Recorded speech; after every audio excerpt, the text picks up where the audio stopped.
বুজি নাপাওঁ বুজি নোপোৱাৰ কাৰণে আমি তেওঁ বা কি ভাবিছে সেইকাৰণে প্ৰচাৰটো খুব সম্ভৱ কম হৈছিল আৰু কিন্তু তেখেতে যেতিয়াই মোক কৈছিল যে সভাপতি হিচাপে আপুনি যাব লাগিব মই গৈছিলোঁ নিৰ্বাচনী কাৰ্যালয় আমি উদ্বোধন কৰিছোঁ গাঁওবিলাকত মিটিং কৰিব লাগে কৰিছোঁ তেখেতৰ ঘৰতো যোৱা শনিবাৰত আমি মিটিং কৰি আহিলোঁ আৰু ইয়াতকৈ কি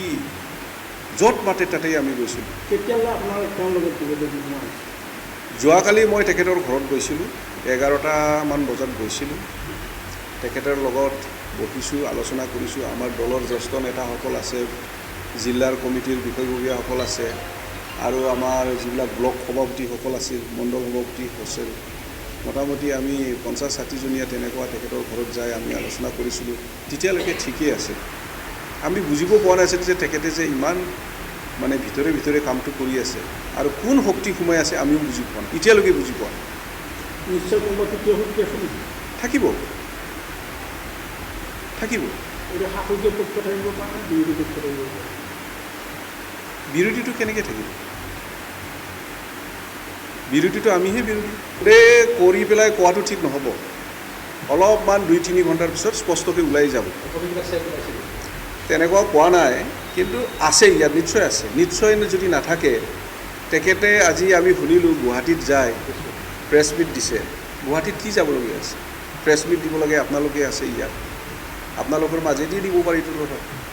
আৰু সেইটোৰ কাৰণে মোৰ সন্দেহ এটা হৈছে আৰু সেইটো স্পষ্ট নহয় কিন্তু গুৱাহাটীৰ পৰাই সেইটো হৈছে ধনৰ লেনদেন নহ'লে ইমান গুৱাহাটীলৈকে যায় প্ৰেছ মিট দিয়াৰ কাৰণটো নাথাকে নহয় কিবা এটা হৈছে কিন্তু আমি স্পষ্ট কৰিব নোৱাৰিম নাই সেইটোৱেতো কৈছোঁ মই 2-3 ঘণ্টাৰ পিছত স্পষ্ট হ'ব মই তেতিয়া আপোনালোকক আকৌ লগ পাই সেইখিনি কথা ক'ব সেই কথাটোতো তেনেকুৱা মই গম পোৱা নাই আৰু গম নোপোৱাটো মিছামিছি কৈ লাভ যদি যোগাযোগৰ কোনো যদি ৰেছপন্স নিদিয়ে যোৱাকালি আমি 1 বজালৈকে তেখেতৰ ঘৰত আছোঁ দিনৰ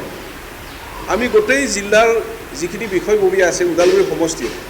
ব্লক সভাপতিসকল আছে মণ্ডল সভাপতিসকল আছে যোৱাকালি আমি 1 বজালৈকে তেখেতৰ ঘৰত আছিলোঁ ফোন যদি ৰিচিভ নকৰে আমি তেখেতৰ ঘৰত কেনেকৈ যাব পাৰিম এইটো মিছা কথা